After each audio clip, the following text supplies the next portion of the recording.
నమస్తే. ఇన్నాళ్ళు నన్ను సపోర్ట్ చేస్తూ, ఎంకరేజ్ చేస్తూ మీ ప్రేమని నాకు అందిస్తున్న ప్రతి ఒక్కరికి కృతజ్ఞతలు. అలాగే ఈ వీడియో కూడా ఖచ్చితంగా మీకు ఉపయోగపడుతుంది. లైక్, షేర్ అండ్ సబ్స్క్రైబ్ చేసి మీ సపోర్ట్‌ని నాకు అందించండి. అలాగే ఈ వీడియో పట్ల మీకున్న అభిప్రాయాన్ని కామెంట్ సెక్షన్‌లో కామెంట్ చేసి తెలియజేయండి. ఇప్పుడు వీడియోని చూద్దాం. నమస్తే అండి. ఆద్యంతము చాలా ఎంతో సంతోషంగా జరిగింది. మనకు దత్తాత్రేయ స్వామి వారి హోమం చేసుకున్నాము. ద్రామ్ దత్తాత్రేయాయ నమః అని చెప్పి అందరినీ కూడా జపం చేయమని చెప్పడం జరిగింది. అలాగే దత్తాత్రేయ స్వామి వారి యొక్క మూల మంత్రంతో మనం హోమం చేసుకోవడం కూడా జరిగింది ఇక్కడ. అయితే హోమంలో ఇవాళ సంకటహర చతుర్థి, చాలా ఇష్టమైన రోజు శ్రీపాద శ్రీవల్లభులకి. కాబట్టే ఆయన వినాయక చవితి నాడు ఆయన పుట్టారనమాట. ఇవాళ సంకటహర చతుర్థి రోజు ఇక్కడ గాణగాపురంలో ఉండడం కూడా ఒక విశేషం. అయితే అందరం చక్కగా పొద్దున్నే నిర్గుణ పాదుక దర్శనం చేసుకున్నాం. నిర్గుణ పాదుకాలు అంటే ఏంటంటే అసలు గుణమనేవి లేనివి, అంటే ఈశ్వర తత్వంతో నిండిపోయి ఉన్నవి అని చెప్పి మనం చెప్పుకోవచ్చు అనమాట. పాదుకలు ఎలా వచ్చాయి, దేంతో తయారు చేయబడ్డాయి అలాంటివి ఏం తెలీదు. అలా స్వామివారు అక్కడి నుంచి పాదుకలు వస్తాయి అని చెప్పారు నృసింహ సరస్వతి స్వామివారు. ఎందుకంటే ఆయన అంతర్ధానం అయిపోతూ ఉంటే శిష్యులు చాలా బాధపడతారనమాట. బాధపడి ఎలా అని అంటే ఆయన తన పాదుకలు ఇచ్చి ఇవి చూస్తే నన్ను చూసినట్టే అని చెప్తారు. అయితే దత్తాత్రేయ స్వామిని పూజించాలి అంటే ఆయన పాదాలే శరణ్యం అనమాట. అందుకే శ్రీపాదుల వారు ఆ నామం శ్రీపాద శ్రీవల్లభులు అని పెట్టుకున్నారు. మీరు చూస్తే వల్లభ అనే మాట గణపతికి అటాచ్ అయి ఉంటుంది. మీరు ఎక్కడన్నా వింటే గనక సామవేదం షణ్ముఖ శర్మ గారు రాజమండ్రిలో వల్లభ గణపతి ఆలయాన్ని నిర్మించారు. ఇక గణపతి అంటే అసలు ఆయనను పూజిస్తే చాలు మన వెన్నంటే ఉంటాడు అనేది నా గట్టి నమ్మకం అనమాట. ఎందుకనంటే మనం ఇవాళ కల్లేశ్వరి కల్లేశ్వరి గుడికి వెళ్ళాము. ఎక్కడైతే ఈశ్వరుడు ఉంటాడో గణపతి కూడా అక్కడే ఉంటాడు. కాబట్టి ఇక్కడ పంచముఖ సింధూర గణపతి ఉన్నారనమాట. అయితే దండం పెట్టుకుంటుంటే చాలా ఆనందం అనిపించింది ఇవాళ సంకటహర చతుర్థి కాబట్టి. అలా హోమంలో తీస్తూ ఉంటే పంచముఖ సింధూర గణపతి సాక్షిగా, అంటే హోమం చాలా బాగా చేశారు, చాలా బాగా నిర్వహించారు అనే దానికి సాక్ష్యంగా పంచముఖ సింధూర గణపతి హోమ జ్వాలలో చక్కగా కనపడ్డారు. ఆ సింధూర వర్ణంలోనే కనపడ్డారు. అయితే మనం ఏ యజ్ఞం చేసినా కూడా దానికి అధిదేవత అని ఉంటారు. ఎవరయ్యా అన్ని యజ్ఞాలకి అధిదేవత అంటే యజ్ఞ వరాహస్వామి అధిదేవుడు అనమాట. ఆయన లేనిదే యజ్ఞం అనేది పరిపూర్ణం కాదు. ఈసారి నేను సింహాచలం వెళ్ళాలి అని చాలా సార్లు అనుకోవడం జరిగిందనమాట.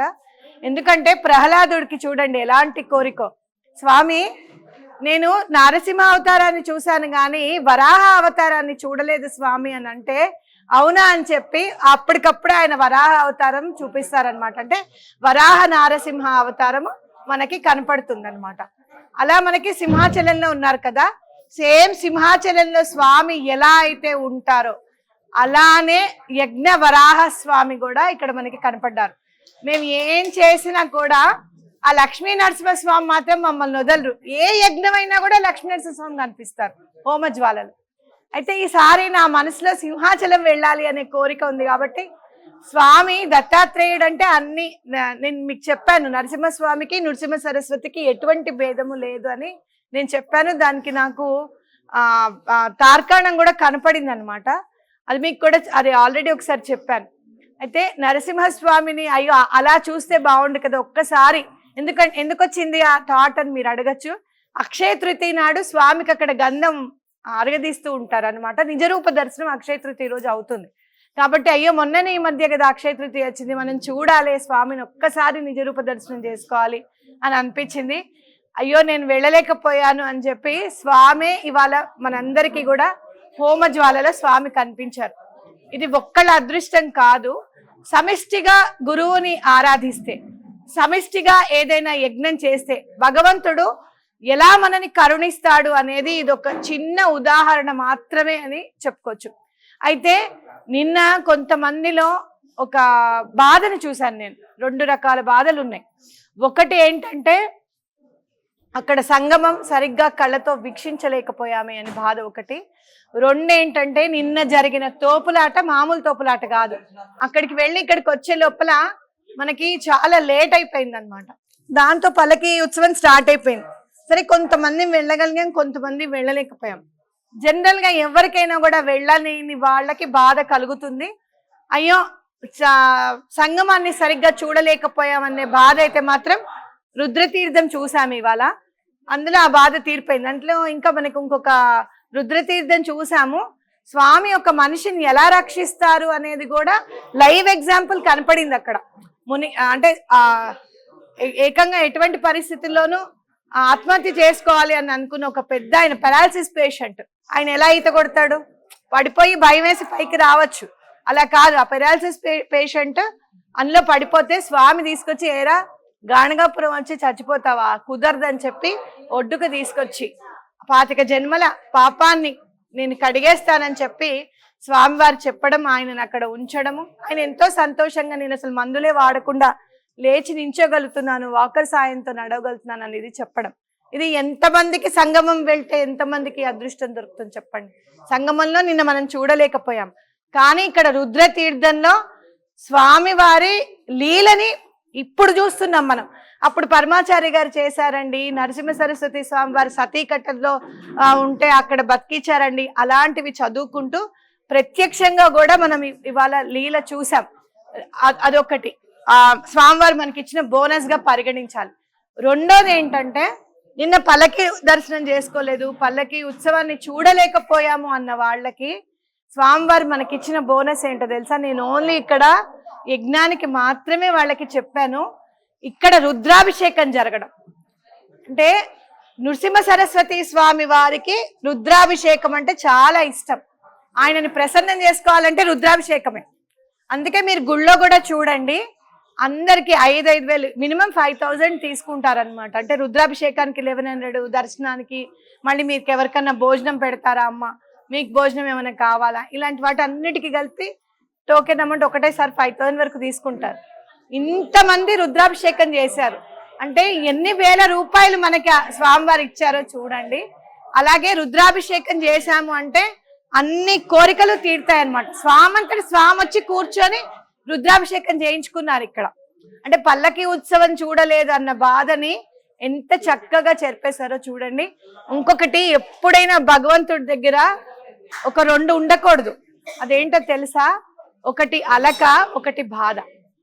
అలిగామనుకోండి, 1 గంట చూస్తుంది అమ్మ, చూసి పాట్ పని కొడుతుంది. ఏంటి ఎప్పుడు చూసినా అలుగుతూ ఉంటావు, అన్ని చేస్తూనే ఉంటున్నా కదా, ఇవాళ ఒక్కరోజే కదా చేయలేదు, ఇది ఒక్కటే కదా నీకు ఇవ్వండి అని బాధపడుతున్నాం అనుకో, ఆ తల్లిదండ్రులకి బాధ అనిపిస్తుంది.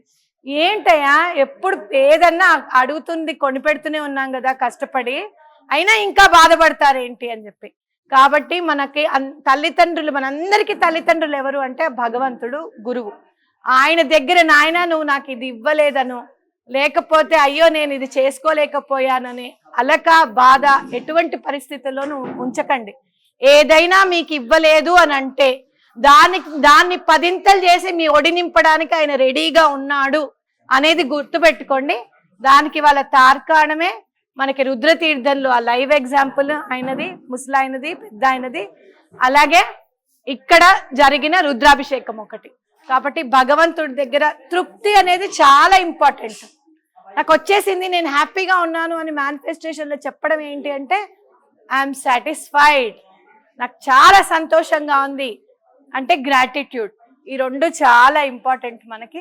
కాబట్టి అదొక్కటే మనం, అంటే మీకు తెలియదు అని కాదు, గుర్తించడానికి నేను గుర్తించగలిగాను కాబట్టి మీరు కూడా గుర్తించండి. ఆ మనసులో ఉన్న చిన్న బాధను కూడా తీసేసేయండి, ఆనందంగా ఉండండి అని చెప్పడం. అయితే ఎప్పుడు మేము యాత్ర చేసినప్పుడు కానీ, లేకపోతే ఎక్కడికన్నా వెళ్ళినప్పుడు కానీ అందరినీ పిలిచి మీకేమనిపించింది, మీకేమనిపించింది, మీకేమనిపించింది అని అడుగుదాము అనేది ఒక పరిపాటి. కానీ ఈ యాత్రకు మాత్రం నేను అట్లా అడగట్లేదు. మీ అందరూ కూడా 1 మినిట్ మించకుండా యాత్రకు సంబంధించింది ఒక వీడియో పెట్టండి. మీ అందరిది కూడా 1 మినిట్ వీడియోస్ అన్ని ఒక అసెంబుల్ చేసి వీడియోస్లో వేయడం జరుగుతుంది. మీకేమనిపించింది, ఈ యాత్ర వల్ల మీరు ఎంత సంతోషంగా ఉన్నారు, స్వామి మిమ్మల్ని ఎలా కరుణించారు అనుకున్నారు, ఇవన్నీ ఒక 1 మినిట్ వీడియో మించకుండా తప్పకుండా పంపించండి. అది కూడా వేయడం జరుగుతుంది అన్నమాట. యాత్ర చాలా సఫలీకృతం అయిందని నేను భావిస్తున్నాను. భగవంతుని అనుగ్రహంతో కేవలం శ్రీ గురుల అనుగ్రహంతోనే ఇంత సాధించగలిగాము అనేది మాత్రం చాలా సంతోషం. యాత్ర వేస్తున్నాము అనగానే మీరందరూ కూడా రెస్పాండ్ అయ్యి వచ్చినందుకు నాకు చాలా సంతోషంగా ఉంది. ఈ యాత్ర వల్ల నేను ఎంతో ఇంకా చాలా మహోన్నతమైన ఆనందాన్ని మూటగట్టుకున్నానని చెప్పడం మాత్రం అది అతిశయోక్తి ఏం కాదనమాట. ప్రతి ఒక్కళ్ళు ఇక్కడికి వచ్చినప్పుడు 80 మెంబర్స్ నేను ఎలా గుర్తుపడతాను వీళ్ళని, వీళ్ళు అని చెప్పి నేను ఎలా, వీళ్ళు మనవాళ్ళు అని నేను ఎలా గుర్తుపడతాను అని చెప్తే ప్రతి ఒక్కళ్ళ ఫేస్ చూసినప్పుడల్లా వీళ్ళు మనవాళ్లే అని చెప్పింది గుళ్ళో కూడా నేను గుర్తుపట్టగలిగాను అనమాట. కాబట్టి అది భగవంతుడి అనుగ్రహంగా నేను భావిస్తున్నా. ఇప్పుడు నెక్స్ట్ మనము భిక్షావందనం ఒకటి చేసుకుంటున్నాము. అట్లాగే స్వామి వారికి మనం అందరం కూడా కొబ్బరికాయ తీసుకెళ్తాము ఇంటికి అని చెప్పాము. అక్కడ తప్పకుండా ముందు భిక్షావందనం చేసుకొని గుడికి వెళ్ళిపోయి అందరు కొబ్బరికాయలు కొనేసుకోండి. లోపలికి వెళ్ళిపోయి అక్కడ కొబ్బరికాయ పెట్టించి మీరు తెచ్చేసుకోండి. అది ఇంట్లో పెట్టుకోండి. మీకు కుదిరితే ఎర్రబట్టలో మూటగట్టి పెట్టుకోండి. మీకు ఆనవాయితీ లేదు అలా ఇంట్లో పెట్టుకోవడము అని అంటే ఆ కొబ్బరికాయ చక్కగా ఒక న్యూస్ పేపర్ కవర్లో, ప్లాస్టిక్ కవర్లో వద్దు, ఒక న్యూస్ పేపర్ కవర్లో పెట్టి ఎక్కడన్నా పెట్టుకోండి. మీ సంకల్పం, కోరిక నేను అన్నాను, సంకల్పం నెరవేరిన వెంటనే మళ్ళీ వచ్చి స్వామికి అది అర్పించండి. అప్పుడు ఏమన్నా ఇంకొక సంకల్పం ఏమన్నా ఉంది అంటే అప్పుడు మళ్ళీ తీసుకుని కూడా వెళ్ళొచ్చు. ఇచ్చినప్పుడు మళ్ళీ తీసుకుని కూడా వెళ్ళొచ్చు.